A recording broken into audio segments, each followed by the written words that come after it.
Olá a todos e bem-vindos ao Sem Rastros. Eu sou a Luciana e aqui eu conto história de pessoas desaparecidas. O ciúme dentro de um relacionamento pode ser extremamente prejudicial, representando uma ameaça àquela relação, à confiança e à intimidade de duas pessoas. Há quem diga que um pouco de ciúmes é saudável e que mostra para o outro que você se importa com ela. Eu não sou uma dessas pessoas. O ciúmes surge do medo de perder o afeto ou a atenção do parceiro para outra pessoa. E quando essa emoção se torna persistente, ela pode acabar com o relacionamento. O ciúmes muitas vezes decorre de inseguranças e falta de autoconfiança ou autoestima.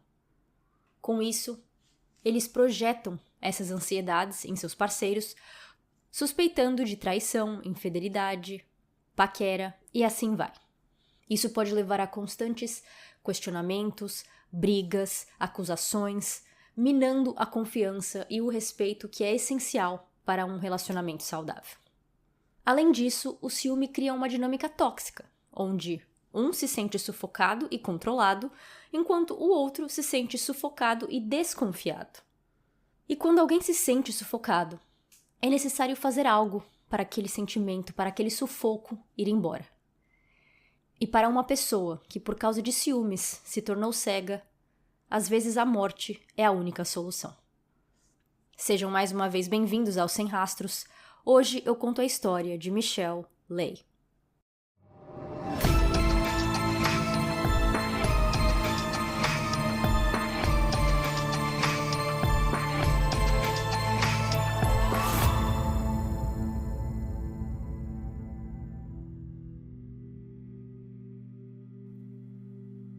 Um pouco antes das 7 da noite de uma sexta-feira, em 27 de maio de 2011, a enfermeira Michelle Lay pergunta para sua supervisora se podia sair um tiquinho mais cedo para pegar algo que deixou no carro.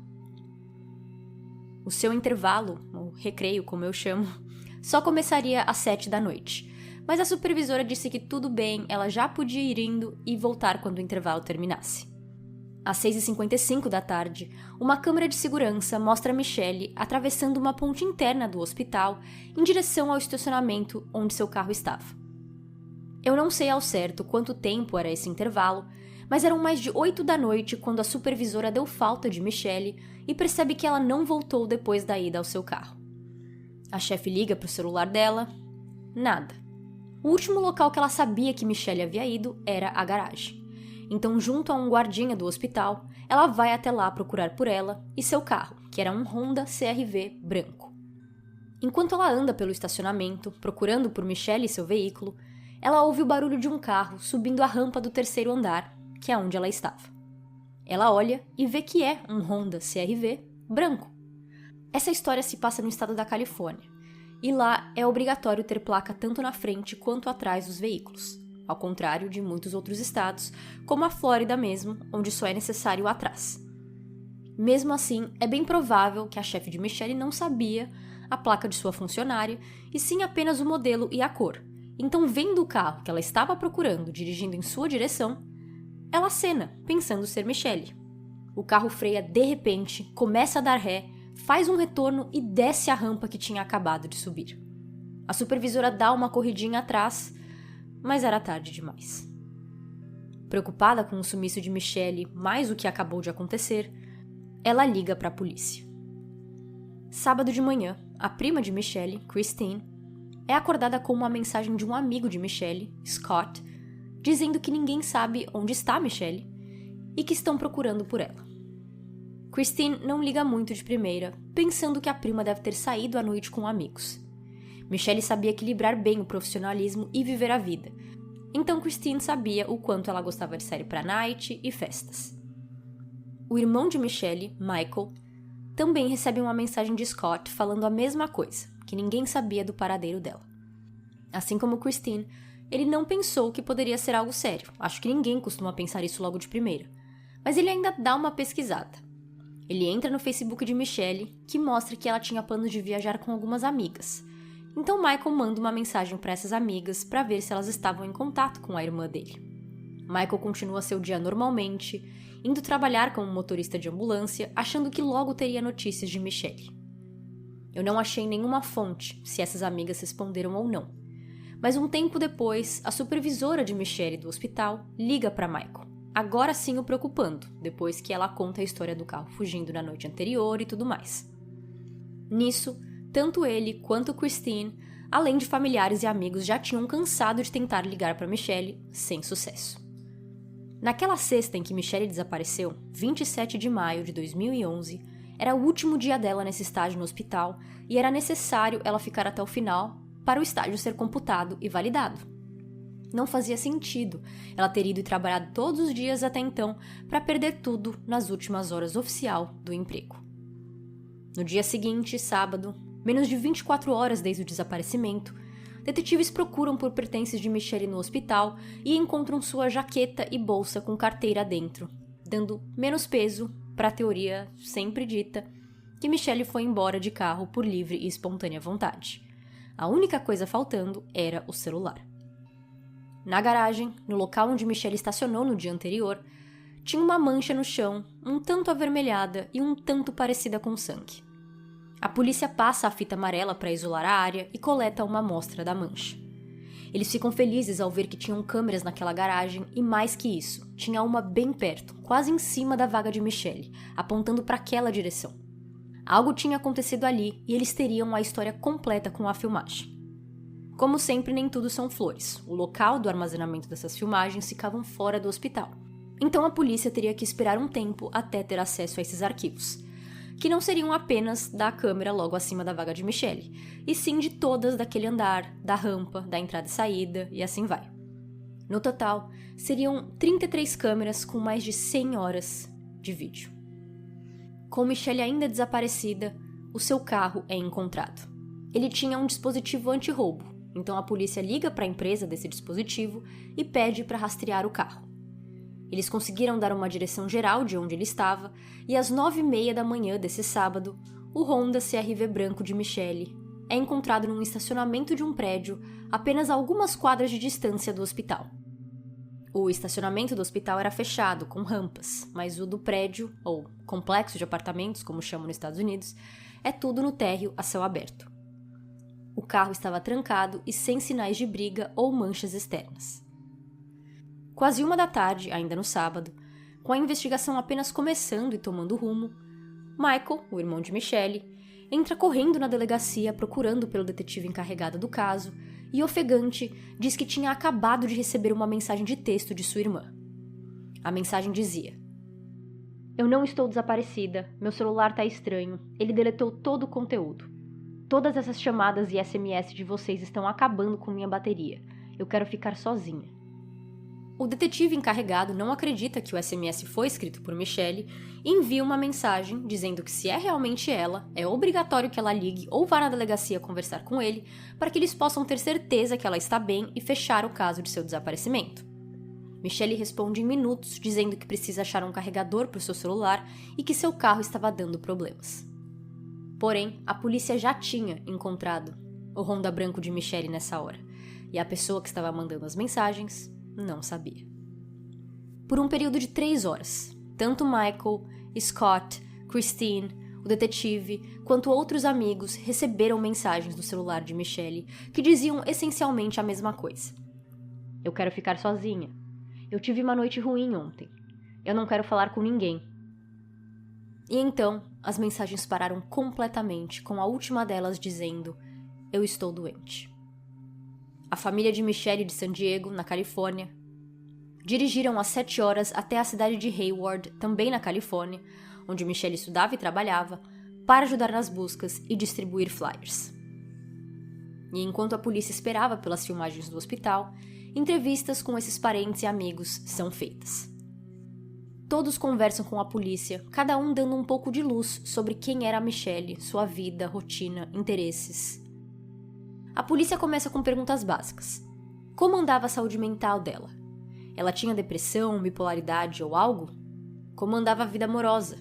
Algum ex bravo? Como andava a sua vida em geral? Algum motivo sequer para ela fugir? A resposta para todas as perguntas foi não. Michelle nasceu em San Diego, na Califórnia, mas seus pais eram do Vietnã. O motivo pelo qual pessoas ligaram para Christine para procurar por Michelle é porque eles cresceram juntos em uma casa estilo A Grande Família, mas ainda maior. Além dos pais, eles eram um grupo de 15 primos, Michelle sendo a mais velha entre todos. Infelizmente, a mãe de Michelle morreu em 1999 de câncer, o que fez ela se aproximar ainda mais da prima Christine e o irmão Michael. É um tanto comum ver filhos que, ao perderem pais ou membros próximos muito cedo, e de um jeito inesperado como o câncer, entrem na área médica quando crescem como uma forma de honrar o parente falecido. No caso de Michelle, sua mãe tinha sido enfermeira em vida e, querendo seguir os passos dela, decidiu prestar para a enfermagem quando chegou a hora de entrar na faculdade.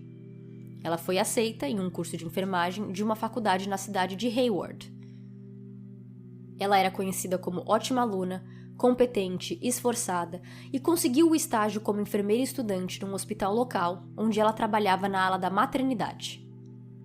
Bom, as filmagens das câmeras de segurança chegaram e depois de passar pela ponte interna do hospital às 6h55 da tarde, Michelle é vista andando pelo estacionamento em direção ao seu carro por diversas câmeras.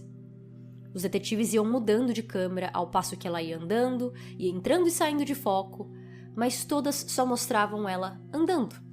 Não tinha ninguém a seguindo ou à sua frente, ela estava sozinha. E ela também não parecia preocupada ou com pressa. Ela chega em seu carro e agora é a hora. Agora os detetives iam trocar para a câmera logo acima de seu carro e ver tudo o que aconteceu com Michelle. Em uma virada que parece coisa de filme, o arquivo dessa filmagem estava vazio. Não tinha nada ali. Foi descoberto que algumas das 33 câmeras ainda não estavam conectadas ao sistema porque eram novas, incluindo a que estava logo em cima do carro de Michelle. O show tem que continuar, eles continuam vendo as filmagens, e às 7h17 da noite daquele 27 de maio, a câmera da saída mostra o Honda saindo do estacionamento, dirigindo um tanto rápido, mas isso não é necessariamente fora do comum. Tem gente que dirige rápido em estacionamento fechado, mesmo quando não deveria. A câmera pega o veículo saindo bem de frente, mas o vidro era escuro. Além de, como sempre, a qualidade da filmagem é péssima, né? Preto e branco e granulado. Às 8h56 da noite, a supervisora com o guarda do hospital é vista no estacionamento andando, procurando por Michelle. Às 9h05 da noite, o carro de Michelle volta a entrar no estacionamento do hospital. E às 9h06, ele chega no terceiro andar, que é onde a supervisora acena, ele dá ré e vai embora de novo. Então a filmagem serviu para corroborar com a história da supervisora e entender a linha do tempo do desaparecimento, mas infelizmente não ajudou no principal, que era pegar o culpado.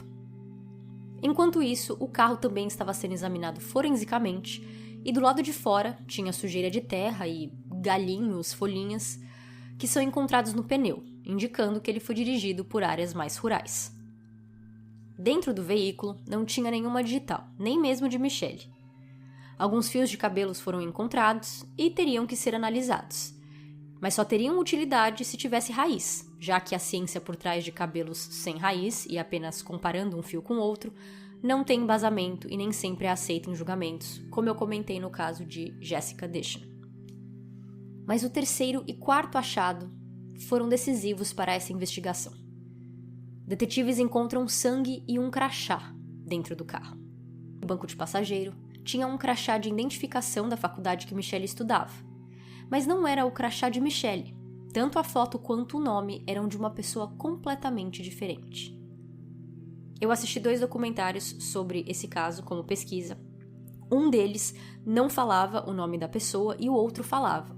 Só que agora eu não sei se era realmente o nome dela ou se era um nome fictício que o documentário fez, mas eu vou falar esse nome de qualquer maneira.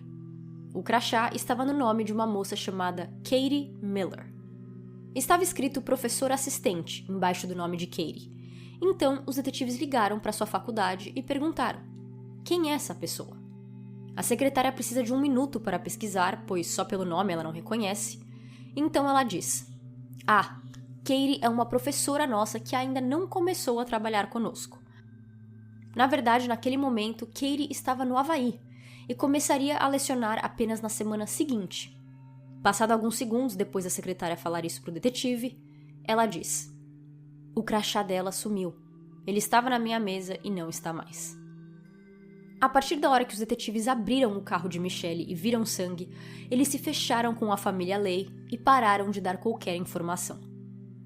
Christine e Michael, os dois líderes da busca e luta para encontrarem Michelle, não sabiam de nada de que os detetives tinham encontrado, não sabiam de sangue, não sabiam se tinha suspeito, o que a polícia estava fazendo, nada. Na cabeça deles, os detetives não estavam fazendo bastante. Mas isso só significava que Christine e Michael teriam que focar mais na busca por Michelle, porque eles não iriam parar sem obter respostas, independente do suporte da polícia. Eles estavam fazendo vigílias, comunicados à imprensa, entrevistas para qualquer mídia que se importasse. Eles não iam deixar o nome de Michelle cair no esquecimento. Com doações privadas, a família Lay conseguiu colocar uma recompensa de $100 mil por informações que levasse à volta de Michelle. A família também contratou um detetive particular. Esse não conseguiu descobrir coisas novas e não ajudou muito no sentido de conseguir pistas, mas de uma coisa ele tinha certeza. Tinha que ser alguém que Michelle conhecia. A hora em que ela foi para o carro não era o fim do turno dela, e o suspeito precisava saber onde ela estacionou e esperar que ela viesse. Eu já não concordo muito com essa teoria, justamente pelo que ele falou, que a hora que ela foi para o carro não era o fim do turno, então podia ser alguém que estava ali no estacionamento e viu uma oportunidade para cometer um crime. Mas, enfim. A família também queria começar a fazer buscas por Hayward, mas eles não sabiam exatamente como procurar por alguém desaparecido, como uma procura desse tipo ocorre. Então, eles entraram em contato com a organização Amber Rescue, que em português, Resgate de Amber. Essa organização, que ajuda e treina voluntários para procurar por pessoas desaparecidas em ruas, matas, onde quer que seja, foi fundada por Carrie Cave, mãe de uma moça chamada Amber Dubois. Amber foi vítima de assassinato em 2009 e sua mãe decidiu fundar essa ONG com a intenção de ajudar mais famílias que passam pela mesma triste situação. Eu tinha pensado em fazer o caso da Michelle aqui pro podcast geral e fazer o caso de Amber Dubois para os apoiadores, mas enquanto eu pesquisava, eu descobri que existe um livro sobre o caso dela, então eu tive que pausar porque eu estou com uns 3 ou 4 livros para ler sobre casos que eu quero contar aqui, então um dia no futuro eu farei o caso dela, mas não vai ser agora para apoiador e nem tão cedo. Bom, Carrie mora em Escondido, uma cidade na Califórnia, mas igual a San Diego, fica também a 7 horas de distância de Hayward, então ela teve uma ideia. Ela passou o contato de outra organização, igual a dela, mas que ficava em Petaluma, cidade a apenas 1h30 de Hayward. E essa organização era a Fundação Polly Klaas. Eu já contei sobre o caso dela aqui e falei no episódio sobre essa fundação, que quem fundou foi Mark Klaas, o pai de Polly. De acordo com o website, o Polly Klaas Foundation lidam com mais de 300 casos de pessoas desaparecidas por ano. E em 2011, Michelle Lay foi uma delas. Como dito, a polícia não estava abrindo o bico para a família Lay e o envolvimento de Mark Klaas foi essencial nesse momento. Eles precisavam de um rumo, de uma dica, de onde começar a procurar por Michelle e só a polícia poderia ajudar. Mark vai até os detetives e pergunta onde eles achavam que o time de busca deveria começar a procurar por Michelle. Eles apontam para uma direção específica na Baía de São Francisco, em uma área com canyons. Canyons. Eu não sei se fala com ou sem sotaque em português. Canyons. Acho que ficou claro no meu episódio anterior sobre o Titã que o meu conhecimento de águas é bem pequeno. Então, caso existem outras pessoas como eu, segundo o Google, uma baía é um espaço de mar entre duas terras.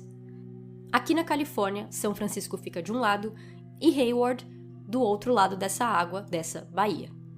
Sem insistir muito, para não fazer a polícia se fechar de novo, Mark fez apenas uma pergunta. Por quê? Por que deveríamos começar a busca nessa área? No qual, eles responderam que esse foi um dos locais onde o celular de Michelle passou aquela noite de sexta-feira. Depois que o celular saiu do estacionamento do hospital, ele viajou para fora de Hayward, em uma região mais remota. Ali, se iniciariam as buscas, mas seria uma tarefa difícil, já que era tão grande e vasto. De acordo com um documentário da Dateline, no caso de Michelle, a força-tarefa da organização de Amber Dubois e Polly Klaas aconteceu no dia 49, desde que Michelle desapareceu. Então, ali para o início e meio de julho. Voluntários chegaram a encontrar o que acreditavam ser um osso humano, mas um especialista, que era parte da equipe justamente para analisar esse tipo de achado, disse que o osso já estava muito esbranquiçado pelo sol, o que significa que estava lá por muito tempo, e parecia ser um osso enorme da perna, talvez um fêmur ou uma tíbia, mas Michelle tinha a estatura média, ali no 1,65 m, então não poderia ser ela. Depois de horas embaixo do sol da Califórnia, andando no meio de árvores, pedras e solo irregular, Michelle continuava desaparecida. Na delegacia, a polícia tinha motivos para ter ficado quieta e misteriosa. Primeiro, pelo sangue encontrado. Isso mudava a investigação de desaparecimento para homicídio, o que requer um certo nível de sigilo para não liberar informações que, possivelmente, só o culpado sabe. Mas aqui, eles também estavam seguindo uma pista específica. Michelle desapareceu numa sexta e a supervisora já chamou a polícia nessa mesma noite, dando início à investigação. Um pouco após a meia-noite de domingo, então umas 30 horas desde que Michelle sumiu, eles foram conversar com Gisele Esteban. A razão pelo qual ela foi uma das primeiras pessoas a ser entrevistadas é porque a família de Michelle disse que as duas eram BFFs, melhores amigas, mas que recentemente estavam tendo uma amizade tumultuada. Em sua casa, Gisele não parecia muito preocupada com o sumiço da amiga. Ela falou para os detetives que Michelle deveria estar festejando por aí.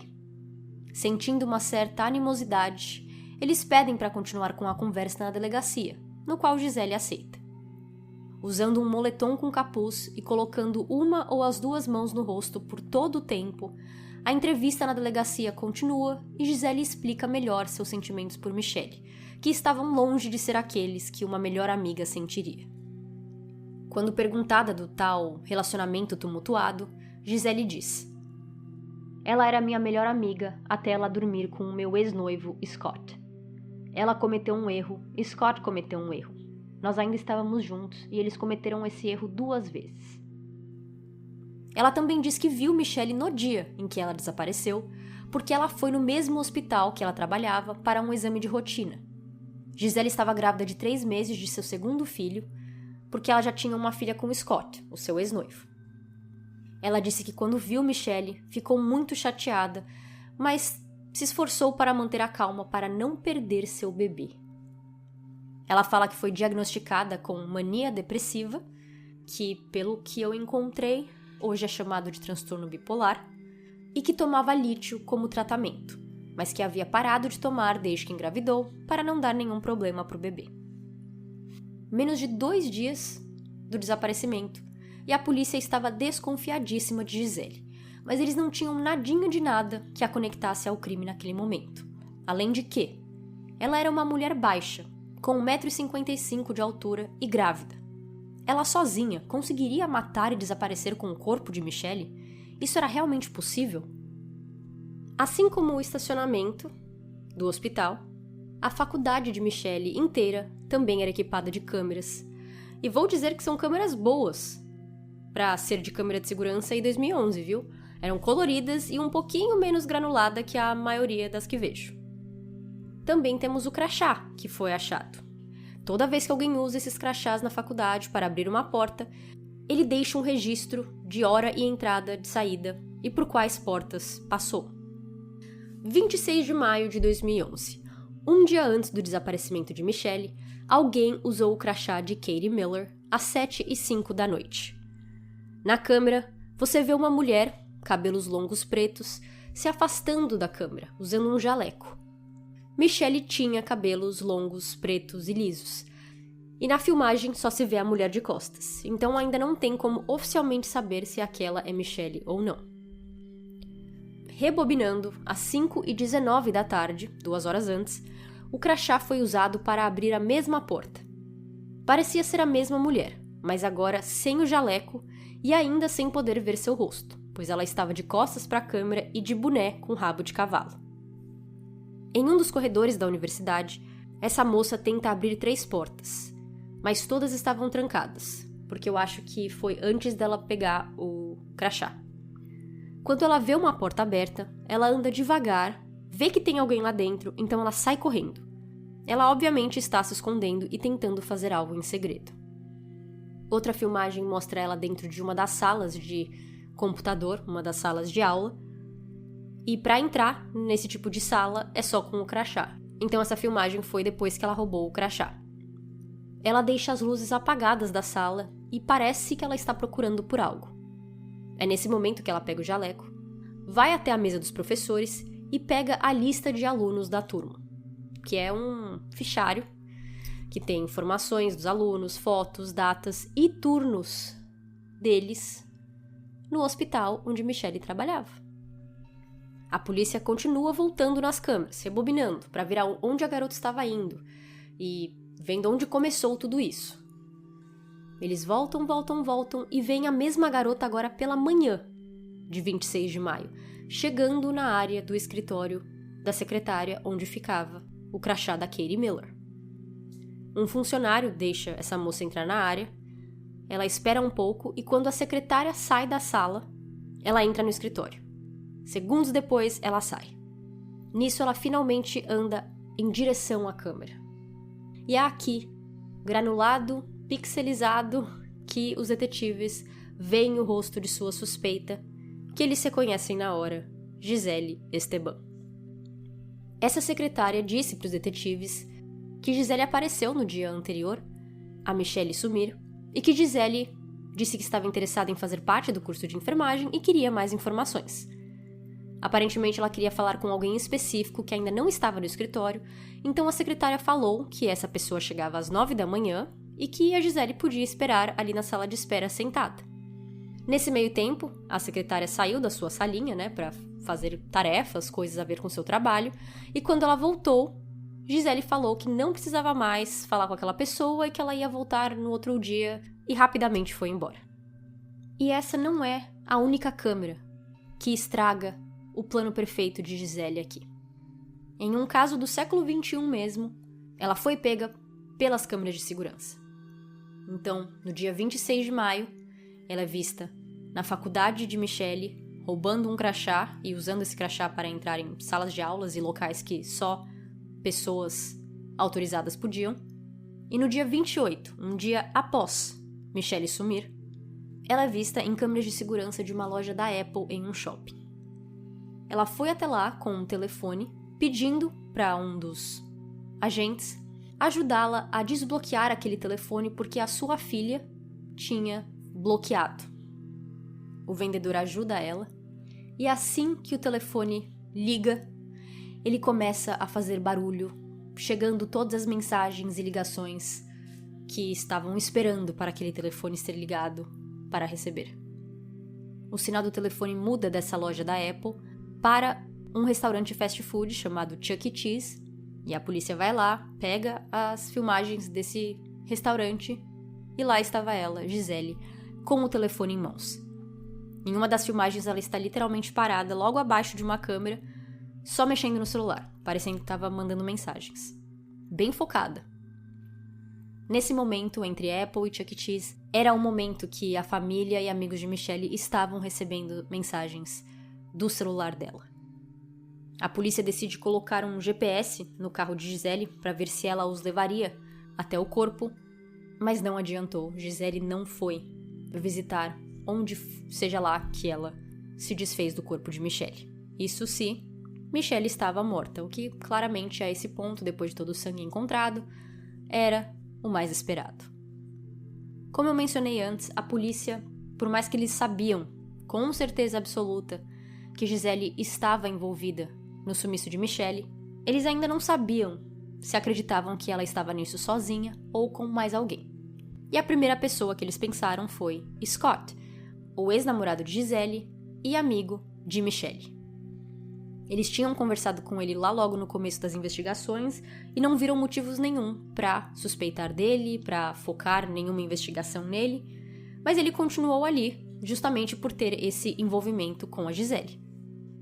Em julho, 2 meses após Michelle desaparecer, Ele liga para a polícia, nervoso, dizendo que tinha encontrado o celular de Michelle em seu carro no banco de trás. Nisso a polícia ficou um pouco confusa, porque eles pensaram, se Scott está envolvido, por que ele ligaria pra gente e avisaria e falaria que ele está com o telefone de Michelle? Isso não é cara de alguém que está envolvido.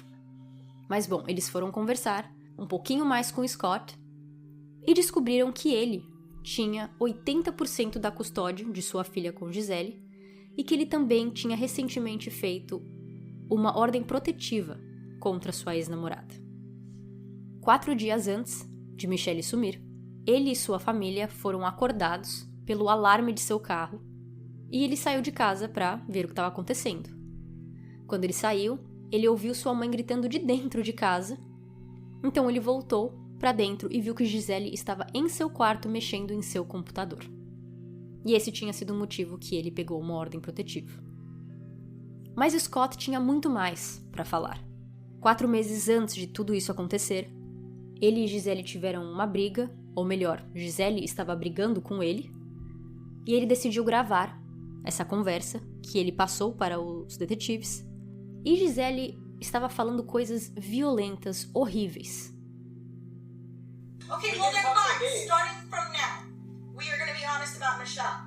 Do you understand me? Whether you sleep with her, whether you share food with her, whether you talk to her, you will be honest with me. Look at me. You will be honest with me regarding her. Otherwise, I will take your life and hers.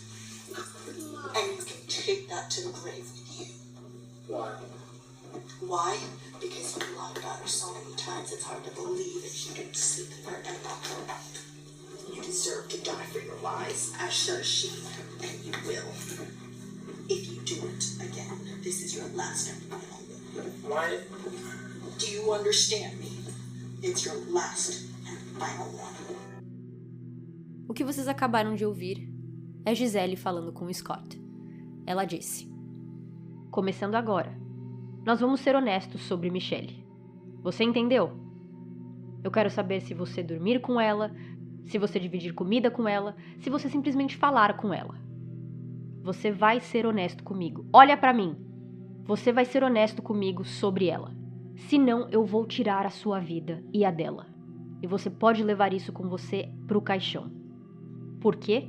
Porque você mentiu sobre ela tantas vezes que é difícil acreditar que você não dormiu com ela e a engravidou. Você merece morrer por suas mentiras. Ela também. E você vai, se você fizer isso de novo. Esse é o seu último aviso. Você me entendeu? Esse é o seu último aviso. Não sei se dá pra ouvir no áudio original de Gisele, mas tem um momento que ela está falando que uma pequena voz atrás chama por ela.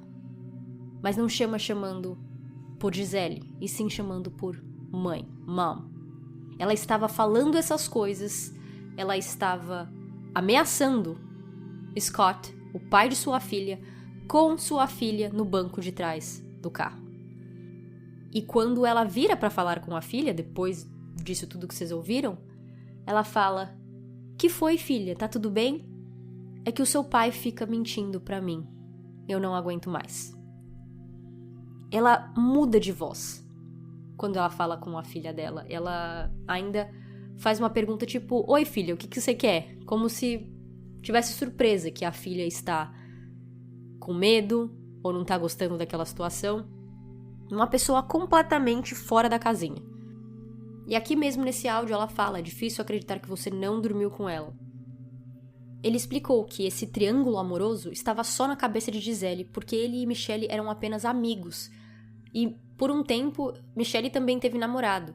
Então aquilo que Gisele falou sobre os dois terem feito algo errado 2 vezes, enquanto Gisele e Scott ainda estavam juntos, parece que é tudo coisa da cabeça de Gisele, porque Scott diz que ele nunca ficou com Michelle, que eles eram apenas amigos.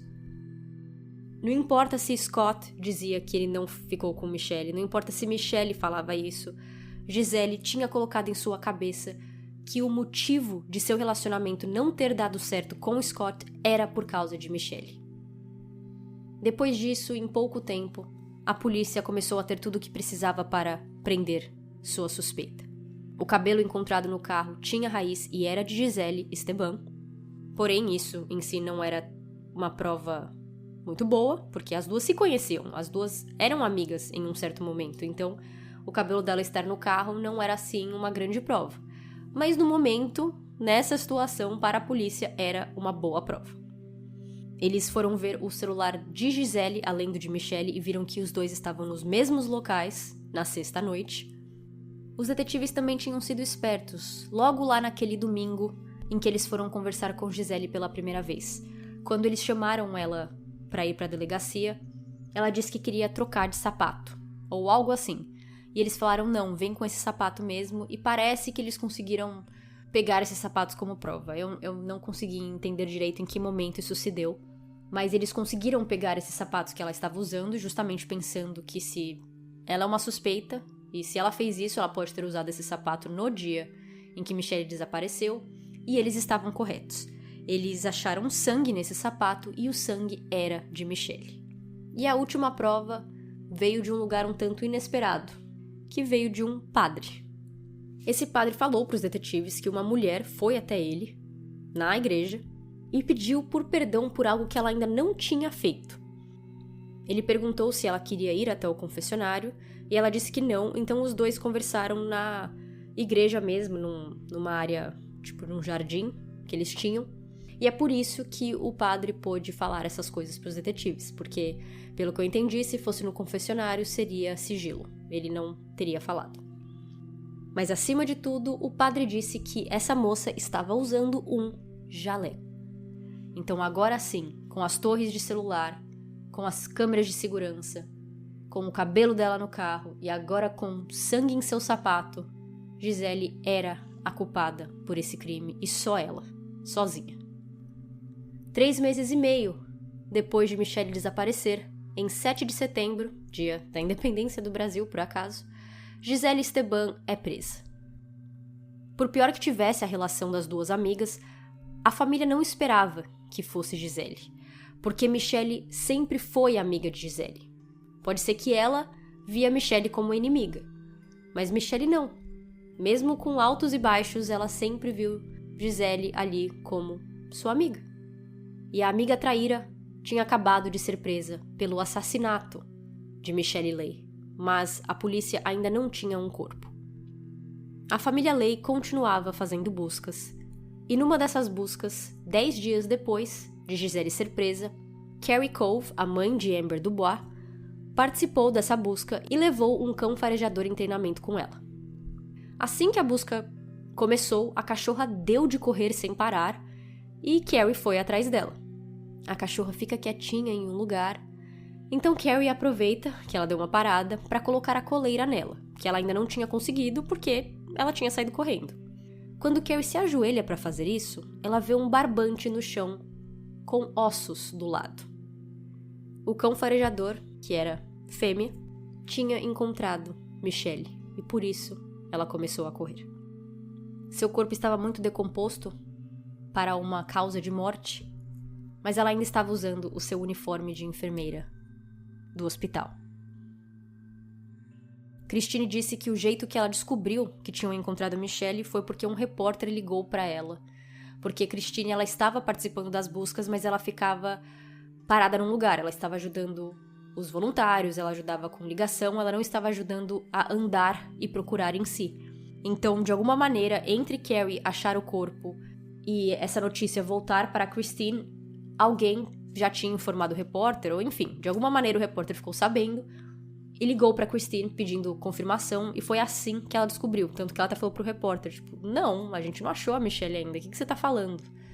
O que deve ser algo bem ruim de descobrir, por mais que ao mesmo tempo você já espera. Eles já esperavam que Michelle não estava viva, mas a esperança ainda estava lá. No final disso tudo, a Gisele confessou o assassinato de Michelle, mas não no sentido de conseguir um acordo e ir para a cadeia sem julgamento. Não. Na verdade, ela usou isso como defesa.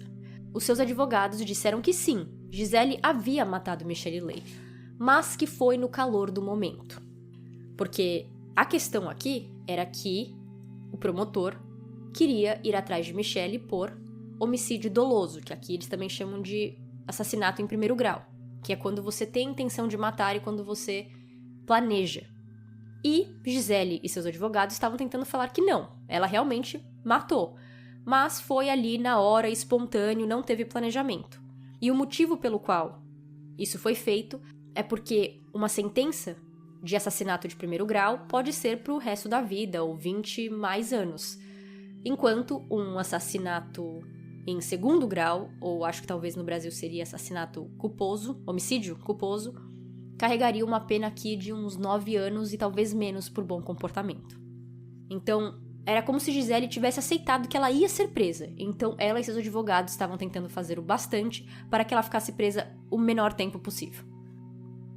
Seu julgamento começou em 1 de outubro de 2012, 17 meses depois do assassinato de Michelle.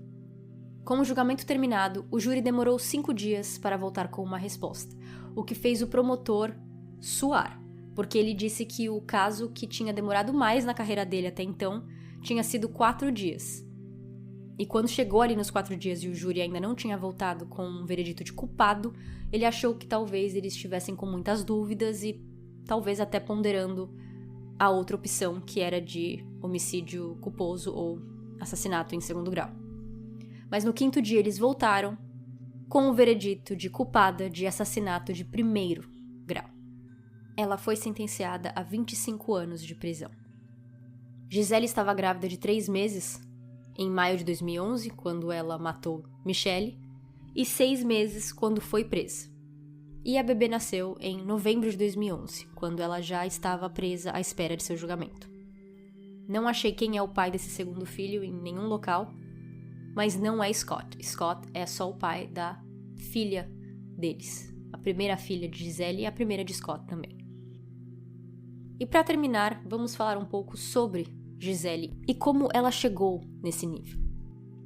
Christine disse que Michelle no colegial era uma garota legal, mas popular no sentido de ter vários amigos, e não popular estilo Regina George em Meninas Malvadas. E mesmo assim, mesmo já tendo amigos, quando ela viu Gisele sentada sozinha no recreio da escola, na cafeteria, ela resolveu ir conversar com ela e a partir dali, as duas viraram melhores amigas. Elas perceberam que tinham interesses em comum, pois ambas queriam ser enfermeira e fazer enfermagem na faculdade. Elas se formaram no colegial em 2002 e se mudaram para São Francisco.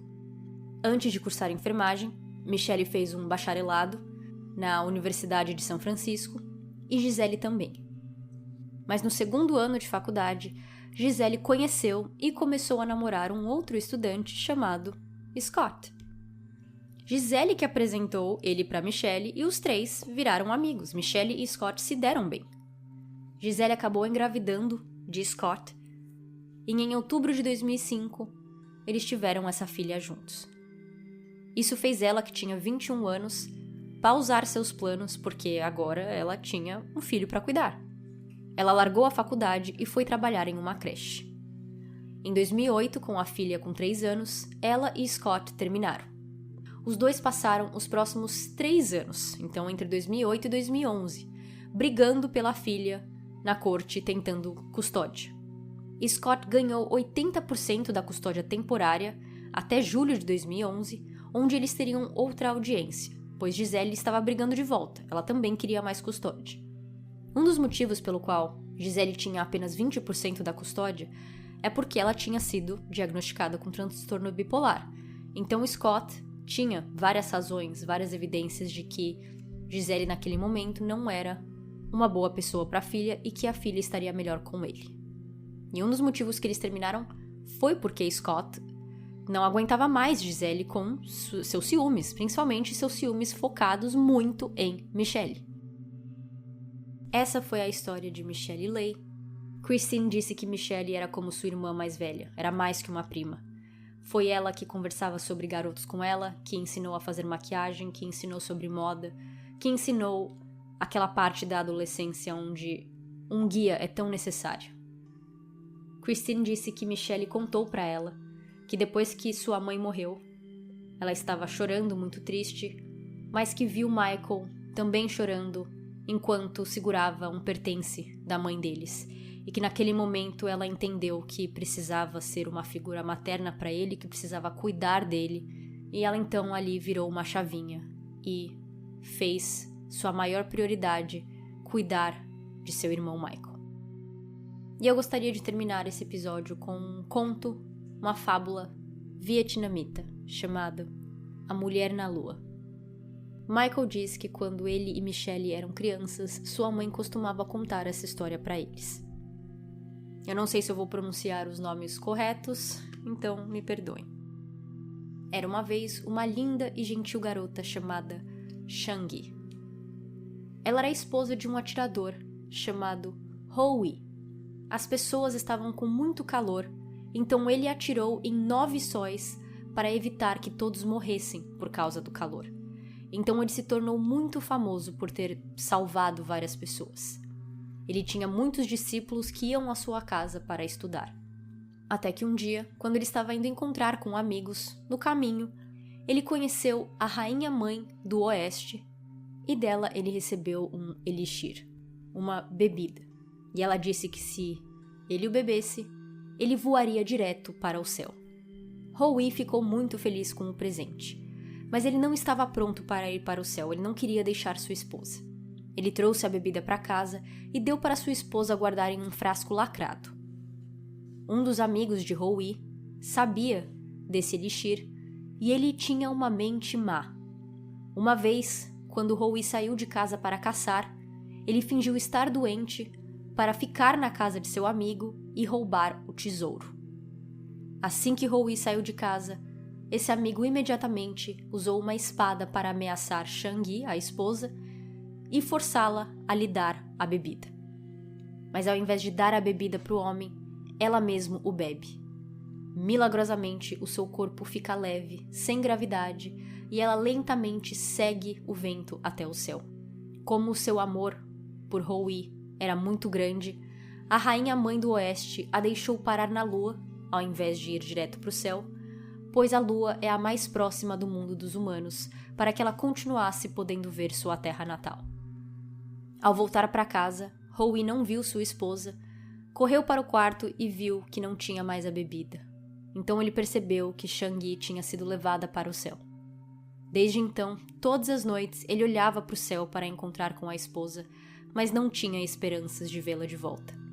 Em uma noite, quando a lua estava brilhante e bonita, ele olhou novamente para o céu, chamando o nome de sua esposa, e de repente a viu na lua. Michael diz que antes a sua mãe estava na lua olhando por ele todas as noites. Agora ele tem a sua mãe e sua irmã e que ele sabe que ainda não é a hora dele, mas ele mal pode esperar para o dia que os 3 se reunirem novamente. Até o próximo episódio. Tchau, tchau!